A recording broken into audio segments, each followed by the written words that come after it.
అక్షయ పాత్ర. అనగనగా మక్కా దేశంలో ఆలి అనే ఒక మంగలి ఉండేవాడు. నలుగురు వచ్చిపోయే నడిదారిలో అతను చిన్న క్షవరశాల తెరిచాడు.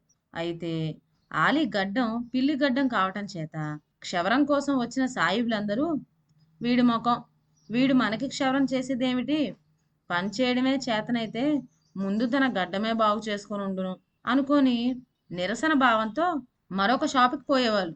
క్రమంగా ఆలీ షాప్ ఒక్కడూ రావటం మానేశాడు.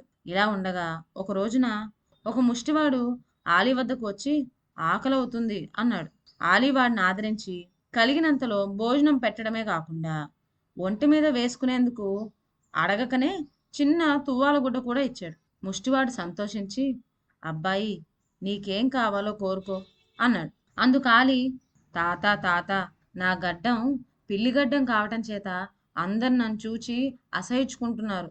అందువల్ల నా మంగలి వృత్తి మందగించి బతుకు తెరువుకు ఇబ్బందిగా ఉంటున్నది. అందమైన ఒక మూరెడు గడ్డం ప్రసాదించావంటే ఖాతాదారులు మళ్ళీ వచ్చి వ్యాపారం బాగా సాగుతుంది. అప్పుడు నా జీవనం చక్కగా జరిగిపోతుంది అని మనసులో కోరికను వెల్లడించాడు. అప్పుడు ముష్టివాడు తన చింకికోట్లో చేయి పెట్టి ఒక పాత్ర తీసి ఇస్తూ, అబ్బాయి, ఈ పాత్ర నీ కోరిక నెరవేరుస్తుంది. నీ కోరిక మాత్రమే గాని ఇతరుల కోరిక నెరవేరదు సుమా అని చెప్పి అదృశ్యమైపోయాడు. తరువాత ఆలి ఆ పాత్ర తీసి చూడగా దాని నిండా పగుళ్ళు కనపడినాయి. ముష్టి వెదవ టక్కరి చేసి నాకీ పనికిరాని పాత్ర అంటగట్టిపోయాడు అనుకుంటూ దానిని అవతల గిరబాటు వేద్దామనుకునే వరకు దానిపైన కోరిన కోరిక తీర్చే చిత్రమైన అక్షయ పాత్ర అని అక్షరాలు రాసి ఉన్నాయి. ఈ అక్షరాలు చూడగానే ఆలీ మనసు మారిపోయింది. వీడు మామూలు ముష్టివాడు కాదు కాబోలు, మహిమలు తెలిసిన వానిలా కనపడుతున్నాడు అనుకొని ఆ పాత్రను శుభ్రపరిచి ఒక చోట జాగ్రత్తగా పెట్టాడు. ఒకనాడు అందులో నీళ్లు పోయడంతోనే అవి కుతకుతా ఉడికి పొగలు ఆవిరి బయలుదేరి గదంతా కమ్మేసింది. ఆలీకి ఊపిరాడక బయటికి వెళ్ళిపోదామనుకునే వరకు ఆ పాత్రలో నుంచి చిత్రమైన మనిషి వచ్చి ప్రత్యక్షమయ్యాడు. ఆ మనిషికి సింహం తల, పొడుగుపాటి జూలి, చిలక ముక్కు, శరీరం అంతా కోతి శరీరం. ఇటువంటి చిత్రమైన మనిషి వచ్చి నీకేం కావాలో కోరుకో అనేసరికి ఆలీ, తాత తాత, నా గడ్డం పిల్లి గడ్డం కావటం చేత అందరూ నన్ను చూచి అసహించుకుంటున్నారు. అందువల్ల నా మంగలి వృత్తి మందగించింది. బతుకు తెరువుకి ఇబ్బందిగా ఉంటున్నది. అందమైన ఒక మూరెడు గడ్డం ప్రసాదించావంటే ఖాతాదారులు మళ్ళీ వచ్చి వ్యాపారం బాగా సాగుతుంది. అప్పుడు నా జీవనం చక్కగా జరిగిపోతుంది అని కోరాడు. అంతటి చిత్రమైన మనిషి అంతర్ధానమైపోయాడు. పొగలు, ఆవిరి, పాత్రలోని నీళ్లు మాయమైపోయినాయి. మరి కొంచెం సేపటికల్లా అతని కోరిక ప్రకారం పిల్లిగడ్డం పోయి అందమైన ఒక మూరెడు గడ్డం మొలిచింది. ఒక్క రాత్రిలో ఆలీకి అందమైన మూరెడు గడ్డం మొలిచిందనే వార్త పోకడంతోనే ఊరిలో సాయిబులందరూ ఆలీ షాప్కొచ్చి తమ గడ్డాలు కూడా సరిగ్గా అతని గడ్డం మోస్తరుగా కత్తిరించి తయారు చేయమంటూ కూర్చున్నారు. దెబ్బలో ఆలీ దశ తిరిగి మంచి రోజులు వచ్చాయి. షాపు పట్టకుండా ఖాతాదారులు రాసాగారు. వ్యాపారం వృద్ధి పొంది ఆలీకి జీవనం చక్కగా జరిగిపోతున్నది. పైగా అతని పేరు కూడా మ్రోగిపోయింది. కొంతకాలం అయ్యేసరికి ఈ రకం గడ్డంతో ప్రజలకు విసిగెత్తిపోయింది. మళ్ళీ ఆలి వృత్తి మందగించింది. అయితేనేం, తన వద్ద కోరిక తీర్చే అక్షయ పాత్ర ఉన్నదిగా ఇప్పుడు.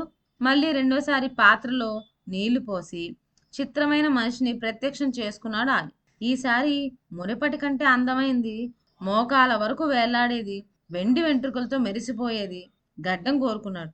ఆ ప్రకారమే జరిగింది.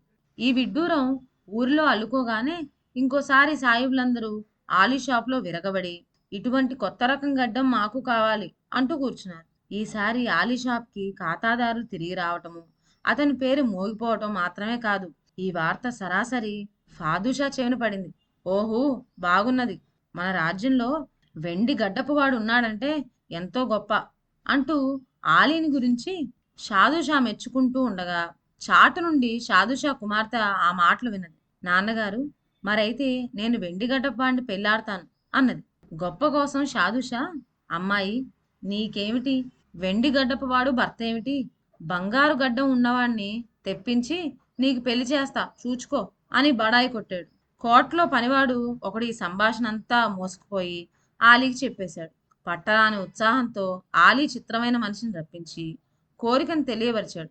ఈసారి అతనికి దగదగా మెరిసిపోయే బంగారు గడ్డం మడవల వరకు వేళ్లాడుతూ ఒక కొత్త రూపం వచ్చేసింది. మర్నాడు ఆలీ ముస్తాబై కోటకు చేరేసరికి అందరూ అతన్ని వింతగా చూచారు. ఆలీ వచ్చిన సంగతి ఫాదుషాకు తెలియగానే తన వాగ్దానం ప్రకారం అతనికి కూతుర్నిచ్చి పెళ్లి చేయక తప్పింది కాదు.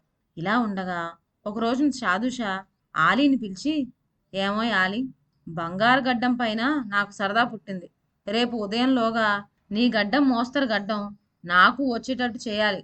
లేకపోతే నీ పని ఏం జరుగుతుందో ఆలోచించుకో అని ఆజ్ఞపూర్వకంగా చెప్పాడు. వెంటనే ఆలీ తన పాత్రలో నీళ్లు పోసి చిత్రమైన మనిషిని రప్పించి షాదుషా కోరిక తెలియజేశాడు. అందుకు చిత్రమైన మనిషి, ఇది నీ కోరిక కాదు, నేను నెరవేర్చను అంటూ అదృశ్యమైపోయాడు. ఇక ఎలాగా షాదుషా తన తల కొట్టించి కోట గుమ్మానికి వేలాడి తీస్తాడని ఆలీకి భయం పట్టుకున్నది. ఆ కంగారులో ఆలీ తన అక్షయ పాత్రను స్నానపు గదిలో దాచి మళ్ళీ తీసుకుపోవడం మర్చిపోయాడు. ఇంతలో రాజకుమారి స్నానపు గదిలోకి వచ్చి చూడగా పగిలిన పాత్ర ఆమె కంటికి కనపడింది. దాన్ని చూచి చేదరించుకొని ఆమె కిటికీలోంచి విసిరేసింది. సరిగ్గా అదే సమయంలో విరక్తి చెందిన ఆలీ ఆ దారిన వస్తూ తన మహిమగల పాత్ర కింద పడిపోవటం చూశాడు.